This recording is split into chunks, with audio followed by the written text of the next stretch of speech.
Hi guys, তো এখন বাজে রাত্রে 9টা। দেখতেই পাচ্ছ আমরা চলে এসেছি আমাদের স্কুলে। এই একজন আমাদের ভিআইপি, এই যে আমাদের স্কুল। তো এখন আমরা যাচ্ছি বাইরে, সাইকেলটা বার করতে হবে, একটু ওয়েট করো।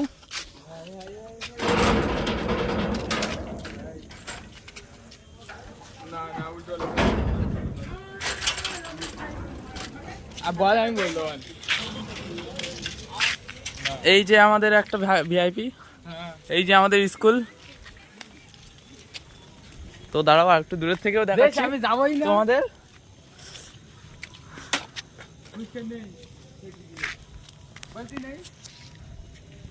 এই যে আমাদের স্কুল, তো দেখতেই পাচ্ছ এই যে একটা ফারুক। তো কেমন লাগলো তোমাদের? যদি ভালো লাগে থাকে লাইক কমেন্ট শেয়ার, তারপর ফলো সাবস্ক্রাইব করতে ভুলো না যেন, ঠিক আছে?